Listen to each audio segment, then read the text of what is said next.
Right everyone, and welcome finally to episode number 100. This has been a long time coming to the channel. I've been wanting to get to 100 episodes of career mode after missing out on F1 2020, narrowly there. If you missed the previous episode, then I recommend go and check that one out. But we are level on points with Leclerc, 1 point clear of Max Verstappen, who's in third, and that is pretty much it. Norris pretty much out of it. R&D, flatline, there's an R&D change coming later on, so excuse me, at the end of the season, so that's why there's nobody changing, although Aston Martin probably have got R&D points to burn. So yes, it's been, I will admit, it has been a long time coming, and we're doing the 100th episode here at Portugal as well. If we had a bit more time, if I had a bit more time, then I would have done a 100% race around Portugal.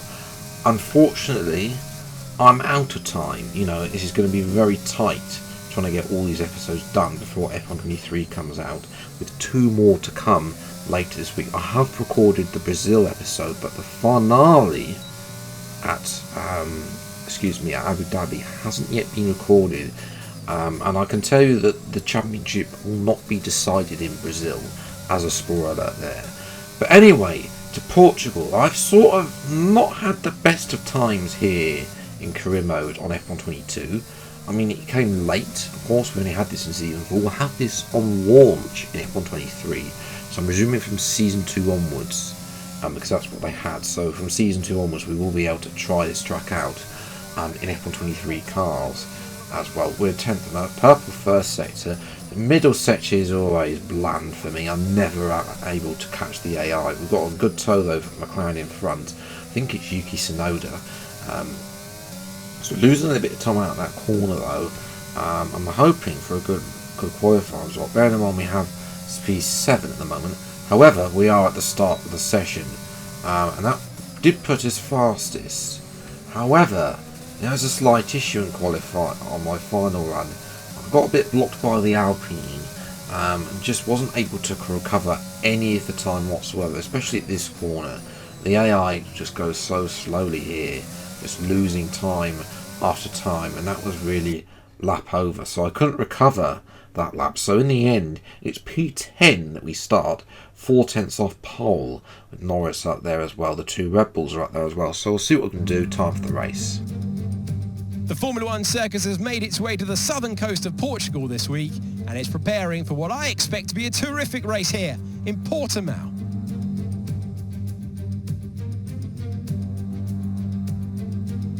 2.9 miles of track at Portimao, featuring 15 turns, 9 to the right and 6 to the left. A lot going on at this track, a lot of elevation changes that will affect the driver's braking and acceleration. Keep an eye out for the DRS zone on the final straight, as that'll be the setup for a lot of today's overtaking opportunities.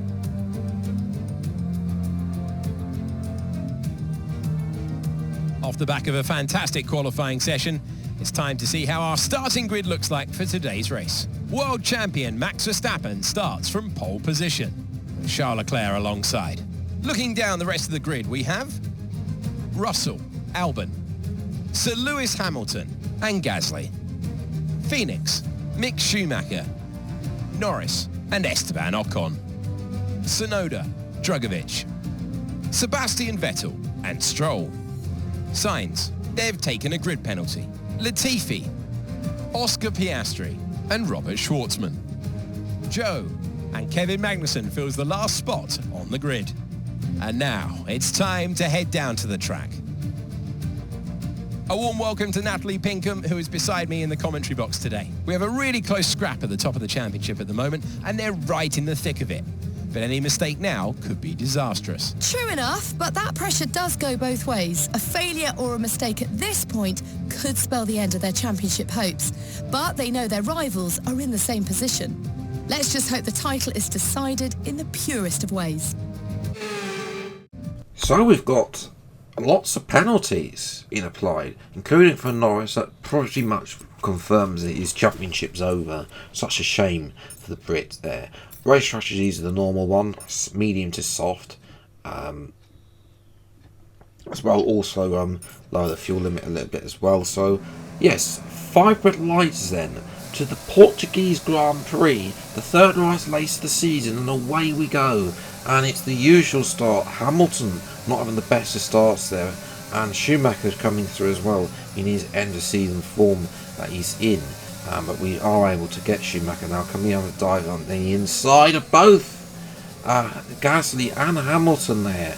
And I have made that move work.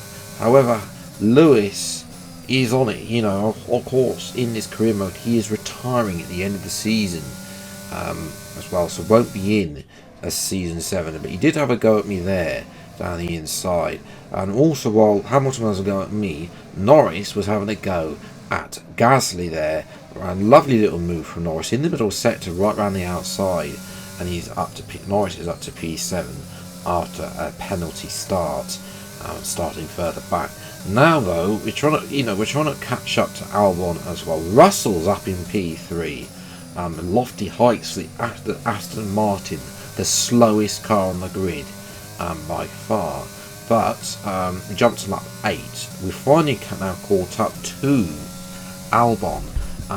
We've been chipping away at that 1.5 second lead. It has come down for us enough to us to get DRS. This corner, however, the traction is horrendous as well. We jumped to lap 9. The opening stint wasn't that interesting, I've got to be honest. This track can be a little dull sometimes, especially when you're in DRS trains, when you've got a setup. You can defend from the AI, enough battery in these later series as well, not leaving you defenceless really. Verstappen, interestingly, has put on hard tyres as well. He pitted from the lead. We're going to see where we come out here. There is Leclerc, as expected, Leclerc on mediums, and there is Hamilton. We're going to come out side by side with Norris who took the corner. I think we're going to get a warning there by the FIA. Here's a replay. Come out into turn 1. I don't think, we're going side by side, and not really much I can do, and then Norris squeezes out Gasly there. So here's a replay on board as well. Again, Norris may have just needed to give me a little bit more space there at turn 1 for me to make that corner. I'm coming out the pits into that corner. But anyway, we jumped to lap 11. We're now purple final sector. We're already overtaking Hamilton. We lost out to in the pit stop down the inside of London, with a little bit of track extending there, but nothing worth worrying about. Now that we focus on Albon and Russell, the two Red Bulls are not too far away, which is fantastic news, because we now have a tyre advantage, especially on Max Verstappen on the hard tyres. We're going flying purple first sector round the outside of Albon here. Can we get the traction down using either ERS to try and compensate the AIOP traction? Down the inside here, Albon finally yields position. We're up to P4. But Albon, to be fair, we tried to squeeze him to the curb to give us the best line possible through that corner, and then had the inside line, was able to force him out and up to P4. Now we're on the back of George Russell, who's sadly going to be denied a podium for Aston Martin. I don't think Aston Martin had a podium in this series. They've been that poor. But this is improved performance by them ahead of their course. Their definitely improved performance in F123, as that is confirmation. Verstappen is slowing up Leclerc, and Leclerc will be fuming. This is the problem when you have two drivers fighting for the championship. They have to prioritise one over the other sometimes. Leclerc forces his way through on Verstappen, and then Leclerc locks up. There's a bit of contact with Leclerc through turn 1 as we turn 2, as we dived Verstappen into that curve. This is just what happened then. Leclerc got Verstappen with DRS, and then Verstappen on those hard tyres not really having the grip that he needs, and we're able to dive down the inside. Leclerc locking up for a good measure to try and stop us. But now we're all over Leclerc. We tried the same move on Leclerc we did to Albon, but look at this traction. That is just, I can't match that as well. Can we have a look down the inside there, but I'm able to make the move. I have to wait for ERS. Verstappen already dropping back on those hards, so that's not the strategy to go with. Leclerc is a sitting duck without DRS here, and we are comfortably able to pull back to the racing line and take the lead of the Portuguese Grand Prix with 3 laps to go. And Verstappen is even more trouble because he's been caught by Russell. A lock-up for Verstappen puts him straight on at turn 2 through turn 3. But Verstappen is able to hold on, but Russell is again side by side. And Russell, is he going to go through onto the podium? Russell took the podium away from Russell in the Aston Martin, but they're still side by side through the middle section. Verstappen is able to hold off Russell. Such a shame, but Aston Martin will be delighted with those points, as I'm delighted to win the 100th episode of this career mode, to win our 100th Grand Prix at Portugal and take what will be a commanding lead in the Drivers' World Championship. Driver of the Day as an extra measure as well. They take the checkered flag then here in Portimao in what has been another outstanding Grand Prix.